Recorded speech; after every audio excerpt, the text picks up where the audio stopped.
Well, he's been called the most infamous pedophile in American history. We're still talking about Jeffrey Epstein.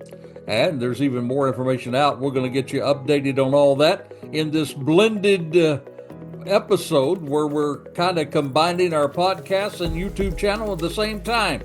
So, welcome to History Tonight. Glad to have you on board the Charlie Crime Train. James, we got a great program tonight. We do. And we've had, I think you and I have kind of been on a monthly sabbatical where we're kind of just taking some time off. Yeah, taking a little bit off, yeah.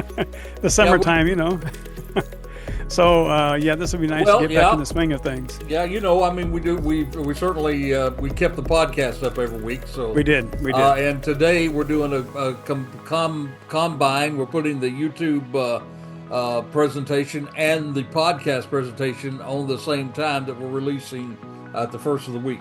Correct. Yep, that's good. Yep. Well, there's plenty of stuff to talk about tonight with all this thing that's happening with Jeffrey Epstein. That's for sure. Well, I was looking over the last 262 episodes that we've had, a podcast that we had. Yeah. 262?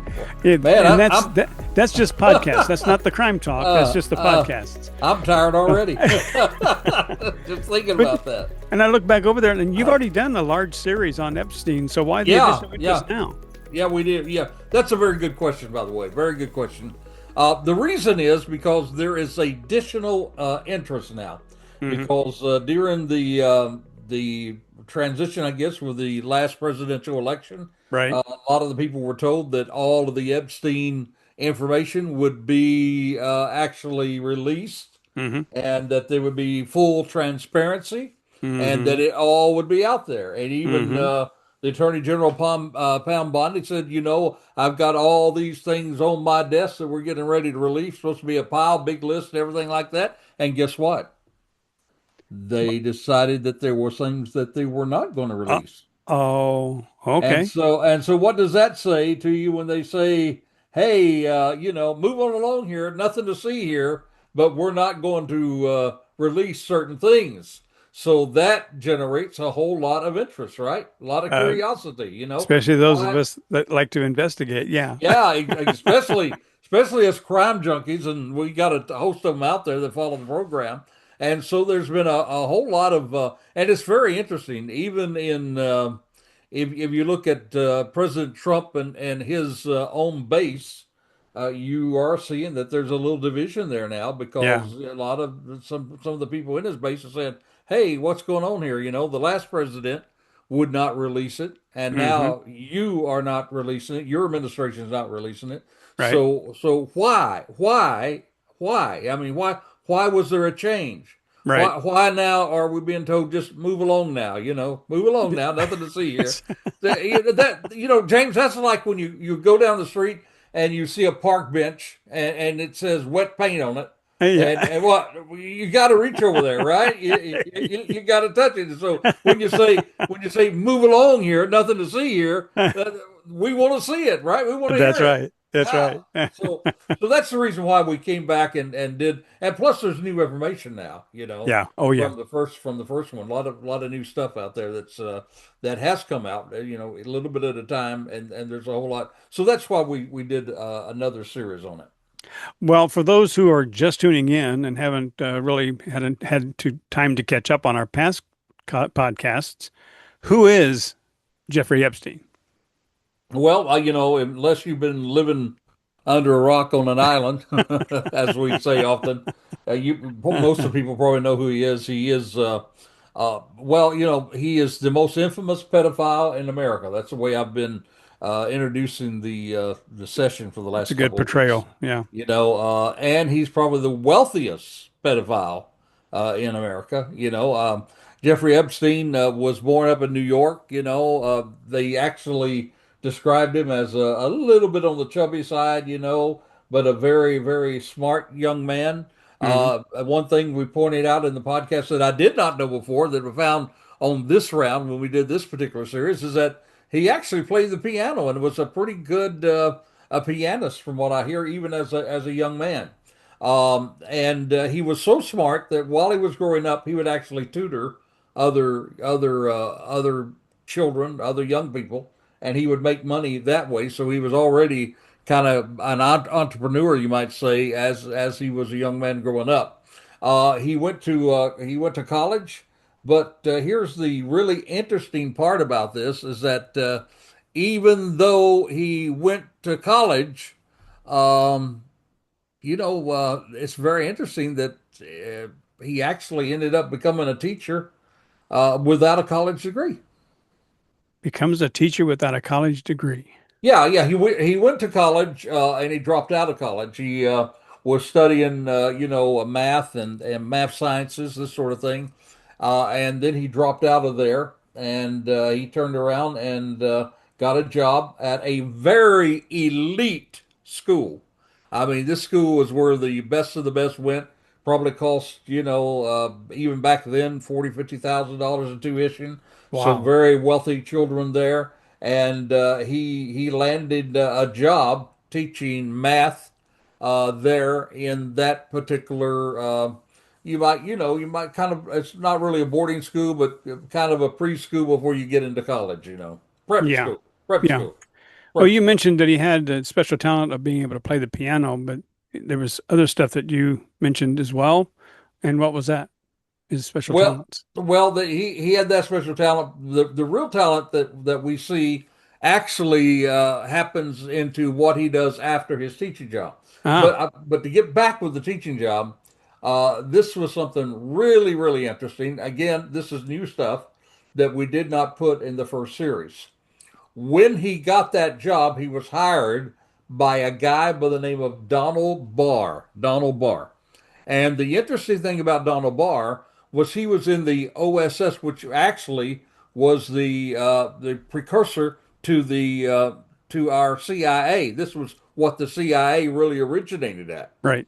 So basically, Donald Barr was a CIA spy. Hmm. And then he became the headmaster at this school and another school. And he was known as a guy, and you can imagine most CIA guys this way. He was a guy who thought outside the box. Hmm. So when you think about the fact that he was certainly charmed by Jeffrey Epstein, and he was certainly known for doing things outside the box. So it's really not that extraordinary that Donald Barr would do this because I mean, I think everybody in America knows that it's always good to get a degree, but just because you don't have a degree doesn't know you may know more than people who have a degree. That's true. That's true.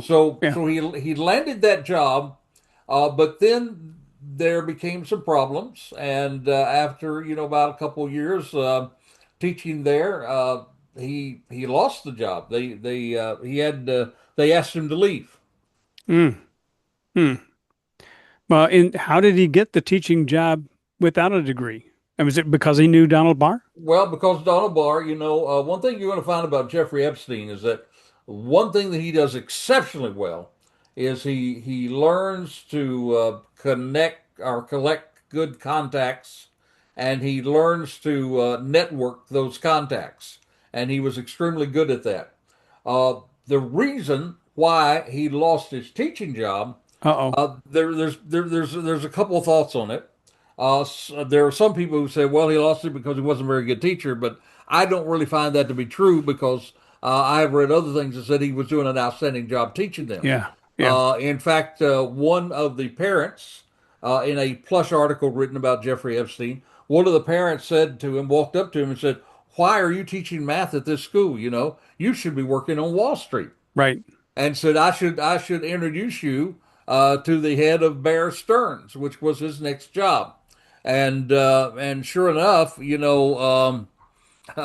after but the reason why some people say that he really lost it, and I think this would give us a really good tie-in to what happened with him. Uh-huh. They said that he would he as a teacher he would try to push himself as just one of the kids, and even though he was older than the kids, in his 20s, Right. he wanted to be one of them, and so he would go to their parties where they would have underage drinking, and he began to pay a lot of attention to, and here's the key to watch for, those young girls, and Uh-huh. so that got him in trouble in the teaching job, And that ultimately is what landed him in jail, where he took his own life. Wow. So what did he do after the school? Well, And we know that he worked on Wall Street. So, yeah, yeah. After but what? after that, he went with Bear Stearns. Okay, Bear Stearns. Okay. Bear Stearns, and he first of all he just went in as an assistant there on one of the desks, that type of thing. But they found that he had a very unique skill. He was able to, of course, he was a very intelligent guy. I don't think anybody would doubt that, No, except he wasn't very smart about his personal life. But he was very intelligent in the finance community, and he had a unique ability of helping wealthy clients uh, be able to move their money in a way to save money on their taxes. In other words, he was able to hide money in certain areas where they would not be taxed like they would in other areas. So he really became a not only a money manager but a money mover. And the really interesting thing about this, and this is something we brought out in the podcast, if a guy was doing that out in the world and he was connected to a say a drug organization right, right. or anything else or selling weapons or anything illegally or anything without that if he didn't that's called money laundering, right? Money That's laundering. right. That's what they call So, it. so the only difference is that if you have if you have a license and you're on Wall Street, you can participate in money laundering because that's really exactly what he was doing. He was, and he became so well known at that Bear Stearns began to give him a special place in the organization, a special division that he worked in, where he only worked with the most wealthy clients they had, and he would help them hide their money from the IRS, help them. And when I say hide, I'm not saying necessarily did anything illegal at that point, but he was able to use the tax laws and help the wealthy avoid paying taxes in very very very big large sums of money. So he was able to find loopholes in the IRS's documents to Exactly. be able to hide. Exactly. I wouldn't say hide money, but put money where it's less likely to be taxed. Yeah, and at that time too, he certainly one thing that we find that he learned to do at that point was he also learned to do a lot of overseas investing, and Uh-huh. that's where a lot of people, a lot of the wealthy Yep. people, will put their money overseas to avoid IRS, uh, taxes and that sort Shell of thing. companies. Yeah, Yeah. shell company. There you go. That's the word, shell company. Yeah. He became extremely good at that, and that's where I think that he began to actually find his, develop his own wealth as an individual as he was doing this. Guess what? Tell me. He lost that job too. Oh, jeez. Okay. Now here he is at here he is at Bear Stearns. He's doing exceptionally well. Yeah. He's in the 80s and he makes a limited partner. And that's pretty Oh, good at his age because he was yeah. very very young at that point. Made a limited partner, but in just less than a year after that, they had to ask him leave Bear Stearns. And there's an old saying that if you fly too close to the sun, you're going to get burned, right? Exactly. Yep. And so he became so well at helping these people doing exactly what Bear Stearns wanted him to do, by the way. Yep. He became so well at that he began to violate a couple of laws. And the biggest thing, when you look at it, it was a reg violation, REG reg violation. And it was that when you're doing this, when you're making these deals, you have to register these deals. And there were several deals that he did that he did not register, and so Bear Stearns did not want that to look bad upon the company, so they asked him to leave. But at the same time, wink wink, he always had a good relationship with Bear Stearns, Yeah. even Yeah. even even after he left. I mean, his own money. I mean, a lot of his own money was tied up in Bear Stearns all the way up to when we had this last housing uh, terrible housing crisis and economical deal when the Right. banks went bankrupt and Bear Stearns went bankrupt. all the way up to when Bear Stearns went bankrupt, he still had money with Bear Stearns. So it wasn't kind of it was a very amiable type of a thing when he partied ways with Bear Stearns. Wow. Okay, that's a little more of that information than I didn't know about. Yeah. All right. Well, let's take a real quick break and get into our crazy crook story for this week. Now you know, James. Everybody, graduation is a very wonderful time. Now we've already through graduation. Now we're getting ready to go back to school, right? Right. I know that in our Starts next week. organization, yeah, and in our organization, we do a lot of our security company. We do a whole lot of armed armed guarding schools, especially private schools and Right. faith-run schools, the Jewish schools, this sort of thing. So Magnet schools. yeah, our guys are already out in schools now. Our armed officers Uh-huh. providing safety and security to all kinds of students, and they're already there because a lot of the teachers are back and Right. that sort of thing. But in graduation time, it's a very special time, and so this one guy decided to throw a graduation party for his son, and he wanted it to be very special. And so they invited, a couple of hundred, 200, 300 people to this big party, and actually gave him that party at like a $3 million mansion. And Wow. yeah, I mean, he was certainly probably called the father of the year at this point. Yeah. Everything's going good, but as these parties do, they get out of hand, and so the police were called. Because Uh-oh. of noise and that sort of thing. When Right. the police got there, they found a lot of underage drinking. Uh-oh. I've had a lot of loud noise, but there's something else they found, James. Oh no. They found out that the guy the father of the year, who Yeah. was throwing this, elaborate party for his son, he was throwing it at a mansion that he did not even own. he was Okay. the he was the family was out of the country, out of way, and Uh-huh. he was their landscaper. Oh, he was Yeah, oh, he he was was a the gardener. landscape gardener. Okay. Yeah.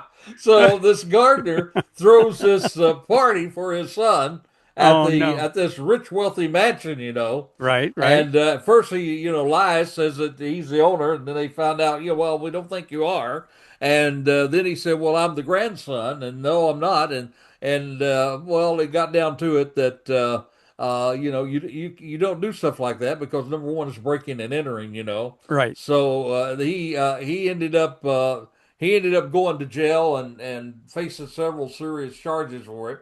Wow. Another interesting thing about it is that they also confiscated, the police did, over $3,000 in cash. And the way they did that Three. is because this father of the year Uh-huh.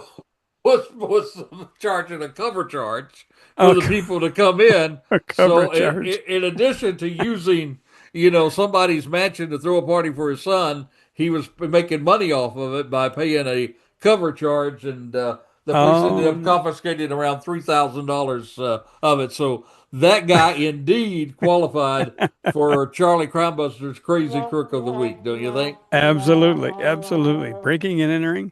Yeah, Yeah. Yeah, yeah. you're going to go to jail for that. Go back to our story.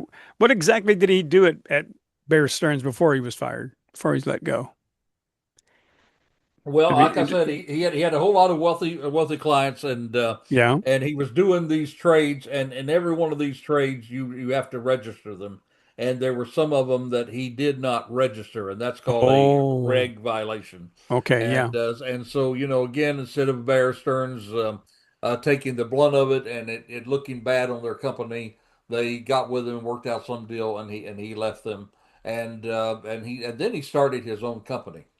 So the SEC got involved in Yeah, yeah, the trading police, I security call them, division. yeah, Yeah. the security Yeah. division. Yeah, they got involved, but I mean, he didn't. I don't think maybe a slap in the wrist. He didn't get in any serious problems with it, but it was by this time he knew all the tricks and was very good at what he was doing. And so then when he left Bear Stearns, he decided to go out on his own. And of course, everybody says, well, where did he get his clients? Uh-huh. He he developed a lot of relationships while he was at Bear Stearns, and Yeah. so he was able to take. So he was able to find a couple of extremely wealthy clients, and in this new business model that he had, James, the idea was that he would not even you could not even do business with him. He would not even help you unless you had at least $1 billion to invest. Wow. And so this brought him into a very high range of wealthy people to help. Yeah, the elite. Yeah, the elite, and to be able to hide their money, and you think if a lot of people said they're well, where did he? I don't know about his clients. He doesn't have 10, 20. He doesn't have the clients that other people have. You don't need a lot of clients if you have billionaires that you're helping. You take 5% of billionaire Yeah. every time you move a trade for them and that sort of thing. Yeah. You're going to get wealthy pretty well overnight, Yeah. and Yeah. this is one of the ways that he was able to develop his wealth. Wow. Wow. I know that in the podcast you mentioned that he was connected to some foreign entities, go unnamed. But why do some people think that he is connected to the spy world as a result? Well, the idea is by connections. I mean, Hmm. there's no way that people are going to find out. Say, hey, all of a sudden, people are going to say that we know that he was a member of this organization or that organization Yeah. because the spies keep this thing secret as it goes. But Right. Right. we do know that he did a lot of work behind the scenes and was involved in it. He actually was found. Flying on a plane to the Pentagon on a private plane with a guy by the name of Lease, and this guy was a weapons broker. And Ah. when you look at Charlie Lease, when you look at Lease and what he's done, you can even trace what he did all the way back, and some of the other people that he began to associate with. You could even trace them back to their own involvement in the Contra, the Iran Contra deal, where Reagan got in trouble. Uh-huh. When they Uh-huh. were trading arms to try to help in that particular war, and so we find that he was involved with all kinds of shady people, and you got to ask yourself a question: why would Jeffrey Epstein be on a plane with one of the most infamous weapons dealer in the world going to the Pentagon? You Hmm. know, Hmm. he was moving into that world, and there's so many other ties. Here's a really interesting thing: Donald Barr, as we mentioned at the very beginning, was in the old CIA. Yeah. But guess what? When Jeffrey Epstein was arrested the second time and placed into not a glamour slammer but a real jail, it was William Barr that was the Attorney General that did that, and William Barr is the son of Donald Barr. Oh, So here there's the you have connection. Uh-huh. here you have the father hires him to teach in the school without a college degree, and then William Barr, the son, ends up as Attorney General when they arrested him. Yep. And a lot of people may not know this about William Barr, but William Barr spent 7 years with the CIA. Yeah. He was an attorney with them, Yep. and Yep. he had spent a lot of time with them. So there's a lot of CIA attachment there, but more than the CIA attachment, I think that you're going to find that some of the clients that he had, that he worked and he helped, a lot of them were tied to Israel and the Mossad. Ah, okay. Even one of the prime ministers, he was very close to one of the prime ministers. So he was certainly connected. And the reason why it's so important to know about his connections with this is because you've got to circle this thing back around to the fact that he would have these young girls in West Palm Beach and Palm Beach. He would ask young girls to come to his mansion and give him massages. And these girls were underage girls, and massages was just a code word for him sexually abusing them. And there were 37 of these girls that were actually found by the West Palm Beach police. They Uh-huh. had a case lined up with that first charge, James. They should have been able to have a strong enough case, and they had a strong enough case that they could have put Jeffrey Epstein in 2008, they could have put him in jail for the rest of his life back in 2008. Right. That never happened. Wow. But, instead he got a sweetheart deal. And so the reason why this is such a big deal today, and the reason why we're doing this podcast, and a lot of people are really wanting to know what's going on, is people are thinking, how did he get that deal? Right. If he had all of those, if they had all that evidence against him, why did he not get that deal? Well, Acosta, who was the Southern District Attorney for the state of Florida back in 2008 when this happened, and signed off on that sweetheart deal, Acosta said in a Senate subcommittee that the reason that that happened was somebody told him that Epstein was intelligence. He was an intelligence, and that he was above his pay grade, and basically to leave him alone. Oh, wow. Now, and so that's where the mystery of all this thing is. Did he, why did the government back off prosecuting him in 2008 when they had enough then to put him away for the rest of his life? Right. Right. It wasn't until several years later when the Miami Herald did they really blew this case wide open by saying this sweetheart deal was something going on here. It's crooked. Right. Why did they not prosecute him? And when they brought all that to light with all those articles, then suddenly the government took back and said, "Hey, man, this guy, we got to arrest him and we got to go." But on that sweetheart deal, one of the things that's really important is that deal. Instead of all of those years, he only got 18 months. He only spent about a year, and he went to what we call the Glamour Slammer. He went to jail in Palm Beach with the sheriff's office there. He had a wing of the jail to himself.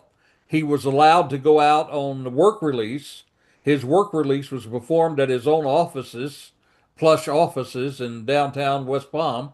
And for 6 days a week, 12 hours a day, he didn't have to stay in jail. He went to his office. Wow. And he would only come back at night, 6 days out of seven for 12 hours. He was out. So, really, jail, which I called a glamour slammer, was nothing more to him than a bad hotel stay, Oh, when you think no. about it. So, the question is why?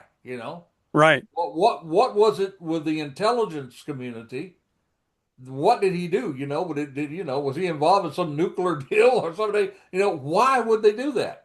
Right. And that's why that people today are so concerned about what is it that the government's not showing us? Right. Is there something there? Is it something that's going to maybe embarrass either the United States or maybe one of our allies? Right. Is it classified? Is it something that's highly secretive?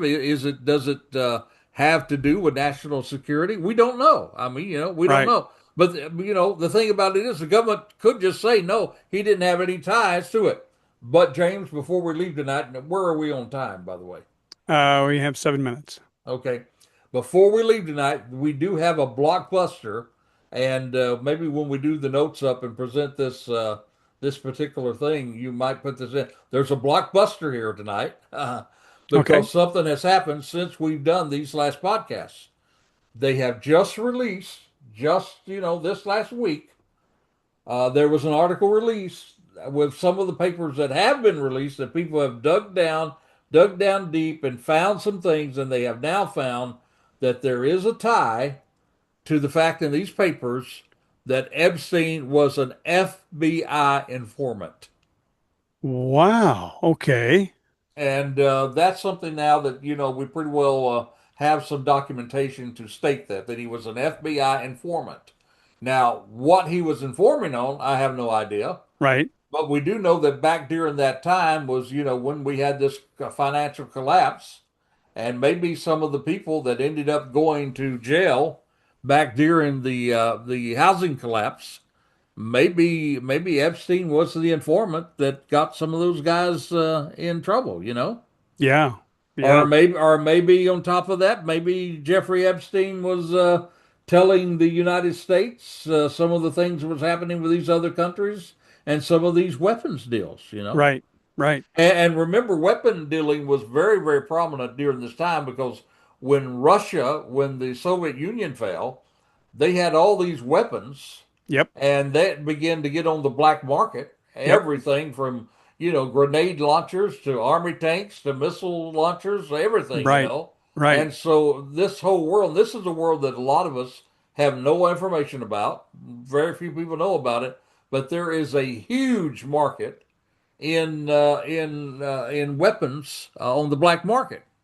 And in each one of these deals, and we're talking about millions and millions and millions of dollars, you know that each one of these deals, probably Epstein got a piece of that, Right. Right. So that's another way that he could have got his wealth. So Well, you said he was. that's why he's called the mysterious Jeffrey Epstein. Do we have any information? You mentioned he was connected to the Iran-Contra affair. Do we have any information or any credible, I guess you could say, evidence that he was involved or connected to Oliver North? Well, we don't know, that he was involved, that he was connected to Oliver North, but we do know that the people that he was running with, Hmm. that these weapon dealers were tied to that very deal, Gotcha. and they were tied to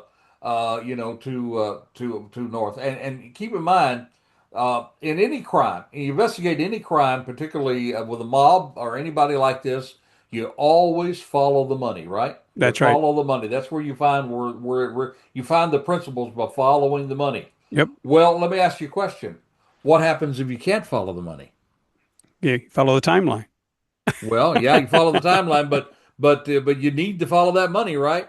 So guess what Epstein was good at? What? Money. Hiding money, right? Yep. Yep. So it makes perfectly logical sense, whether we have evidence or not. It doesn't take you long to jump over to that rock, Exactly. that if they were doing all these big deals and he was associated with all these weapons, these guys who sold weapons in the black market, and I mean very famous guys who did things all over the world. And keep in mind these, when you say one country or the other, these guys were contractors. Right. They didn't Right. have an allegiance hardly to any country. Nope. They were in it for the money. Exactly. And so they were probably playing all sides at all times in getting these weapons around everywhere. And I'm just about sure, and everybody's thinking that maybe some of these documents that are not being released would actually have some of the information of where Jeffrey Epstein was in all of these deals. Right. Exactly. Wow. Well, that's a big, big blockbuster right there. I did not know he Yeah, was part of the FBI at all. yeah. They just read an article just a few days ago where and I think it's some of the information that's already been out there, but they released so many documents. They found that somebody found it and looking at it that he was actually designated as an FBI informant. So he So was an asset. yeah, yeah. So, Wow. but even with that, come on, James, Yeah. 37 girls, 37 victims. Doesn't give you the right. Doesn't give you the right, and the government finally did it right. Unfortunately, other people became victims as a result of that. But they finally did it right, put him in jail, and there he died in jail. Yeah. Yeah. Now, back to that sweetheart deal, though, the other thing interesting about this is that the deal also said that the government would not prosecute anybody associated with these crimes either before, during, or afterwards. Right. So that's why this is a big deal right now with Maxine Ghislaine. That's why it's a big deal. She's in prison right now, Right. and that's where her appeal is going. Her appeal is basically saying back in 2008 in the sweetheart deal, the agreement was that the government would not prosecute anybody associated with him. Exactly. So the question is, will that stand up? Will she Yep. win her appeal with that? And Yep. so that's going to be very interesting to see in the future. It will be. But of course, the other side of that is that deal violated the law. I mean, the attorney could have that kind of deal. They do these sweetheart deals very too often in the country, and so they have the right to do that. And so the thing that the government's saying now with this last arrest, though, was that you violated the law back there because the law said you can do these deals, but guess what? You have to notify the victims Yep. that you're doing the deal. Exactly. And they Exactly. did not notify the victims. So, Right. the next chapter in this thing is going to be what happens to her while she's in jail. Exactly. All right. Well, thank you. Yep. And Good show. we got some more stuff coming down the line. So until this time next time, this is Charlie Crimebuster reminding you, stay safe, stay alert. Yep. For the life you save, it could be your very own. You have been listening to Charlie Crimebuster. You can find additional information and podcasts at charliecrimebuster.com. We would like to thank our sponsor, the Peacemaker Network, and also encourage you to support the first responders, military, and law enforcement personnel by contributing to the Peacemaker Network. That's peacemakernetwork.com. All music and sound effects are courtesy of pixabay.com. That's pixabay.com. You can also support us by subscribing to our YouTube channel, tag @CharlieCrimebuster, and then click the subscribe button. By doing so, you'll be notified each time we drop one of our shows. Another more convenient way for you to listen to our podcasts, or for you to say to your smart speaker, play Charlie Crimebuster. If you have comments or suggestions, we would love to hear from you, so please send them to charliecrimebuster@gmail.com. That's charliecrimebuster@gmail.com, or you can call or text us at 407-917-2211. That's 407-917-2211. Thank you for listening, and we hope that you will join us again for another exciting crime episode with Charlie Crimebuster.